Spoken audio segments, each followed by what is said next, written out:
Today, we're going to talk about promoting your business and some easy steps you can take to be sure you're getting the word out about your great product or service. I'm Michelle Calcagni, and I'm the founder and president of Phonebox Group. My LinkedIn profile is here if you'd like to connect. I've been working with companies large and small throughout my entire career, looking at things like how do we get the word out? Who's going to buy our stuff? What do we care most about saying to our potential customers? All these questions are really part of the whole marketing process. So let's go ahead and get started. Promotion really comes down to 5 questions: who, what, when, where, and why.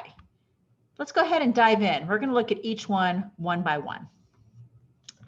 The first question: who could buy your product or your service? Same question applies. The question is who are the people who are going to be willing to actually pay money to be able to purchase what you're offering? Some easy questions are on the left. These are questions like, where do they live? Where can they buy your products? Is there something that unifies this specific group? It could be where they work, where they buy things, what they usually buy, or when they usually buy. And of course, on top of this is some of the basic stuff, the demographics. Gender, education, income level, location, all those questions being answered helps you create a picture. Think about it this way. You want to create a persona for your target audience. You want to be something that's so clear that if you met somebody and you talked to them for 5 minutes, you would know right then if they were somebody who'd be likely to be interested in buying your product or your service. That's a persona. You really want this to be as clear as possible. Now remember, nobody's going to meet 100% of your persona, or maybe only a few people. So you want to have a little bit of flexibility, but the goal is just like a dartboard. You want to get as close to that center bullseye of who exactly is going to buy from you before you start rolling out a bunch of promotional activities. On the right, I show a bunch of example descriptors you might use when you're answering some of these questions. You could pick gender. For example, you could pick women. You may pick age, something like 25 to 45, or teenagers or kids, whatever fits. If you're going for location, you may say, hey, I just want to sell to people in Chicago. But that might not actually work for you. Maybe you have a physical location, and we all know what Chicago traffic can be like. So somebody driving for 2 hours in traffic to reach you is probably not realistic. So if you've got a storefront, it may not be as big as Chicago. It might be smaller, a neighborhood or specific geographic location or series of blocks. You want to think about if this person, this persona you're creating, are they likely to be buying online for what you're offering? Some things lend themselves better to online purchases than others. And so you really want to think this through. We talked a little bit about something that unifies this group. This is getting more into behaviors. For example, maybe the person you're trying to reach is a person who buys all the groceries for the whole household, or it could be the person who picks where the whole work team is going to go out for lunch. All those kind of definitions about who they are and who they worry about and who they need to make happy, that all rolls into your persona. And then finally, there are just some things that we all have our characteristics. It could be something like they're allergic to nuts, which is happening more and more. It could be they just love spicy food. All these things roll into creating a persona, an idea of what your target audience customer looks like. So you'll be able to communicate and promote to them more effectively. All right, so you figured out who you're aiming for. Let's go forward.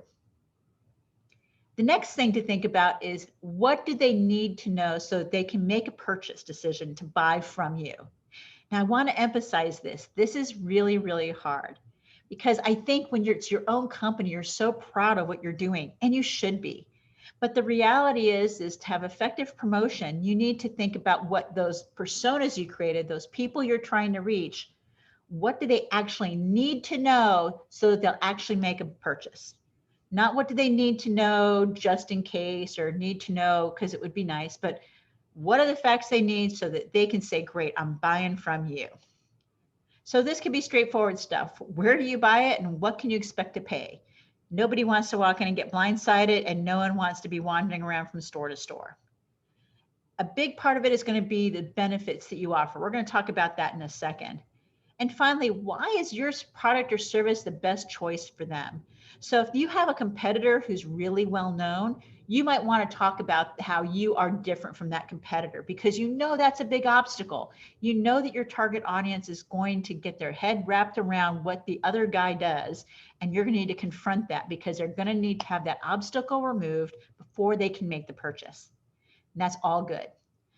Now, the key of it here is to focus on benefits more than features. And I know that's a different way of thinking about things, especially when you're really, really close to what you're actually selling. You guys know it inside and out. And so it's going to become a little bit harder for you sometimes to pull back and look at what you're offering through the lens of your customer. Features and benefits can help. So here's some examples on the right-hand side, but really what features are is they're the straightforward facts about the product or the service. It's just the way it is. So for example, it could be reheated. That's great. You have introductory pricing. That's great too.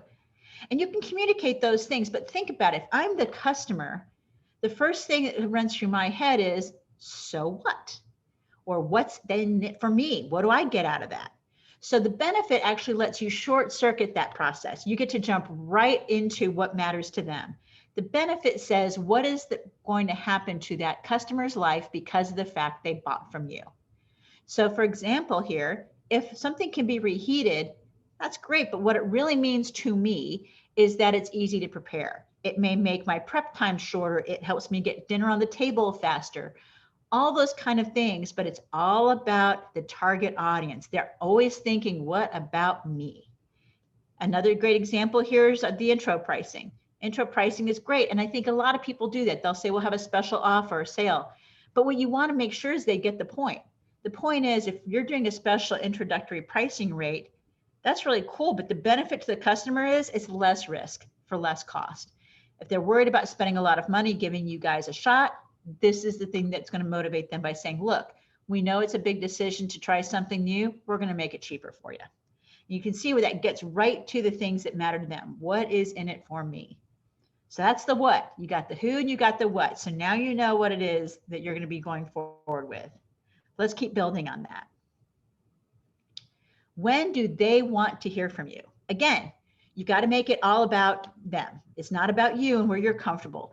This can be really hard, right? Because we're audiences of other people and we use social media or other communications channels ourselves. We know what we like. But again, you've got to look at it from the lens of your target audience and be sure that you're helping them get what they need from you as easily as possible. In this case, it's about when. How often do they want to hear from you? Some people love hearing from you every day. And if they don't see a post, they're going to start thinking you're out of business. And some people will say, hey, once every 2 weeks is more than enough. Be sure you know which answer it is for you. Do you have specific promotions or discounts? That might be something they say is, don't tell me that you've got stuff, tell me when it's on sale. Special events are another great example. Another question is how many times they're going to have to hear something before they actually remember it? Back in the day, the code used to be the law of 7. You'd have to hear it at least six or 7 times before you'd actually remember that you heard something. Now, it doesn't mean you'd actually remember it accurately. It just means that you'd probably remember it. Now, with the advent of social media and all the different information that's constantly hitting people, that number has easily tripled, if not more than that. So you're going to get sick of saying something long before they're going to get sick of, they're actually going to remember it. And you're going to have to say things a lot more frequently than you might think they actually are going to be able to intake it. Just keep that in mind. And finally, don't forget about seasons and other timing. For those of us who live in Chicago, I got to say, somebody who's asking me during June if I want to buy winter gloves, probably not getting a whole lot of my attention. But if you ask me in mid-May, if I'm thinking about sunscreen, probably a pretty good idea. And that varies a lot. So you want to think about the timing that matters. Make sure, again, that it's relevant to them and prioritize what your customer expects so that they're staying engaged with you. So here's some timing ideas on the right-hand side. You could have recurring timing. Say you send a newsletter at a certain time or on a certain day every week. You might have a specific day of the week you want to participate. This is really big in social media if you want to do Throwback Thursdays or something similar. We just talked about seasonality. If you've got a seasonal product, make sure you get it out during the season and spread that word. Short-term campaigns are a really great way to blitz people, so to speak, with information, but not keep up that pace forever. So let's say you've got a new product or a new service and you want to have people get excited about it. Well, the reality is you can't bombard them with messages every single minute or every single day for months and months on end without driving them nuts.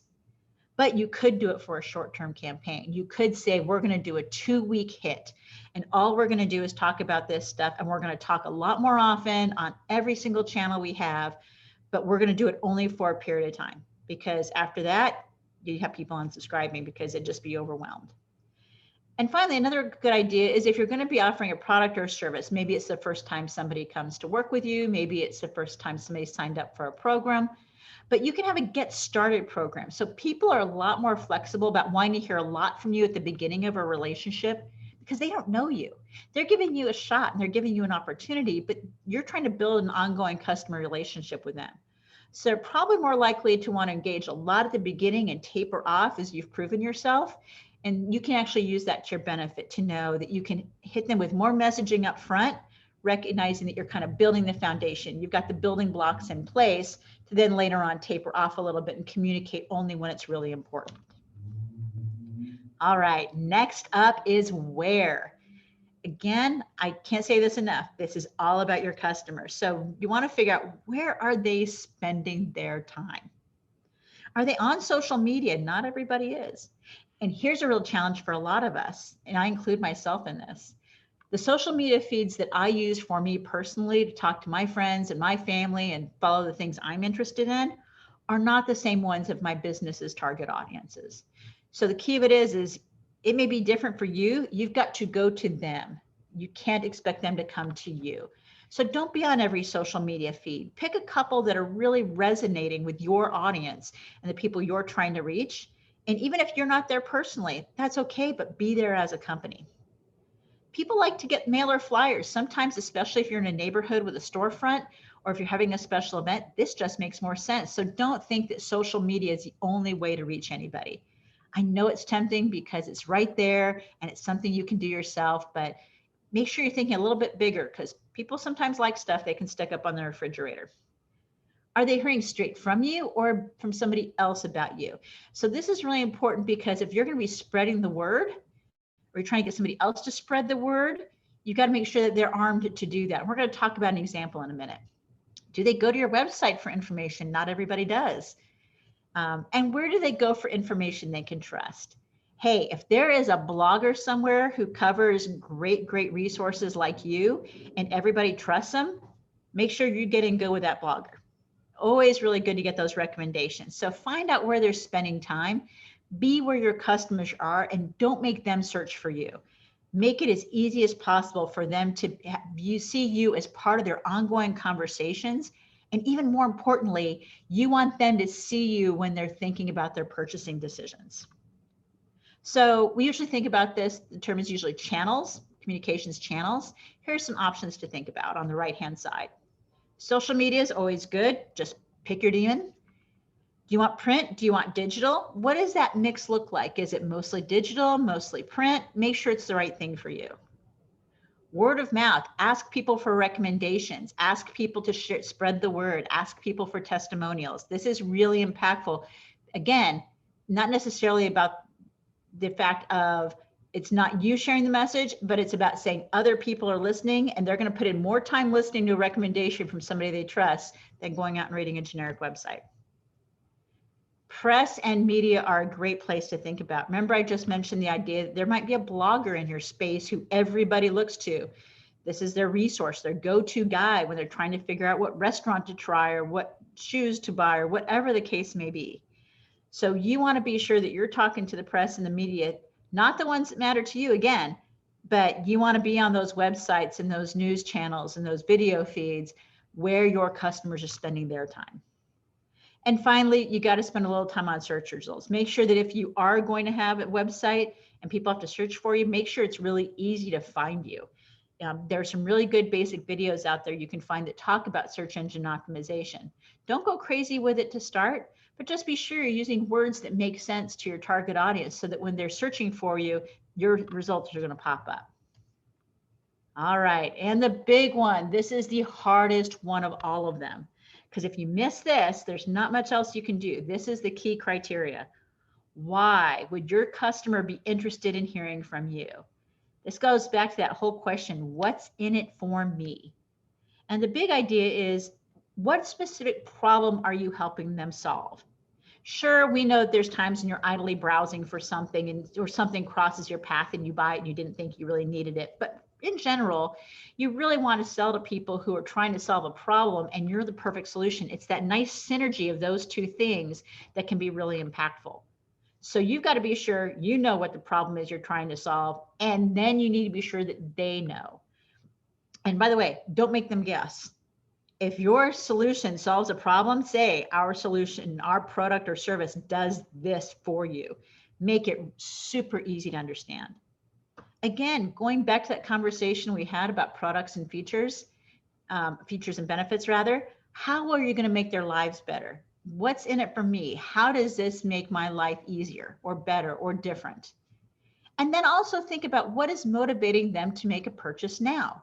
So if it is getting ready for winter, or it's getting ready for back to school, or it's you've got to be hungry today because it's lunchtime, or everybody's trying at the beginning of the year to get themselves in shape, whatever it is, the more you can tap into the needs they have, the problems they want to solve, and the needs that they have, the better you're going to be able to reach them with your promotional messaging.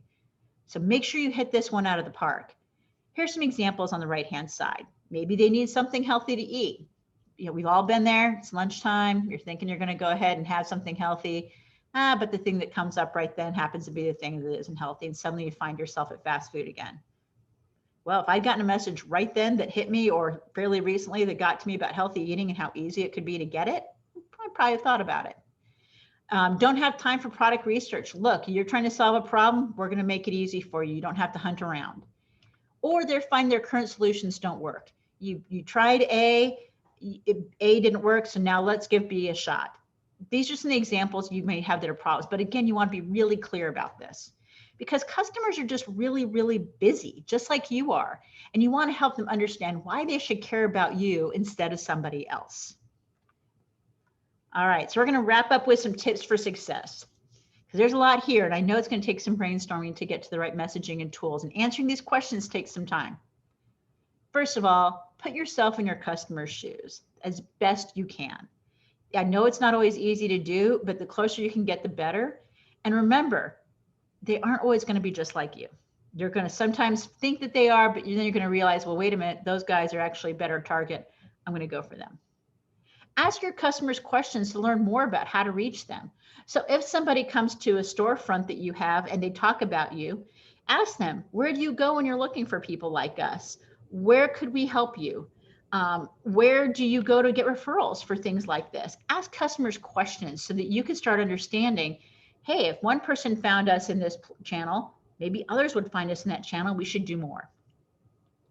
Write your answers down. I know you're going to think you know all this instinctively, and you might. There's absolutely fair advantage here, the idea that you would actually already know this, and that's cool. But write it all down. Just take the time and write it all down, because even if you know it, that doesn't mean that the intern you decide to hire next year to do your social media is going to know it. So having this in place will really help you to get the messages across and keep things consistent. At the very worst case, it'll hold you accountable to it. Now, in contradiction to that, I'm going to say, just give it a shot. It's okay if you get it wrong. You're not going to know all the answers first day you're trying this. Don't wait to have every question answered. Analysis paralysis is a real thing, and you don't want to be taking advantage of it. So give it a shot. Write it down. But if it's wrong, scratch it out and write something new. You're going to be learning all the time, which leads us to the final thing. Update your approach over time. It's okay if it changes.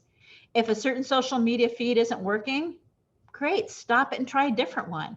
If you find that your homepage on your website isn't getting the point across and people leave as soon as they get there, well, go fix it.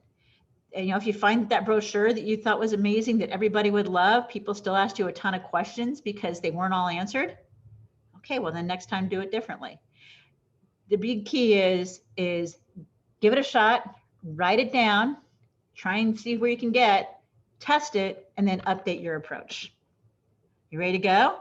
All right, go ahead and get started with answering those questions, and thank you for your time. Good luck with your promotion.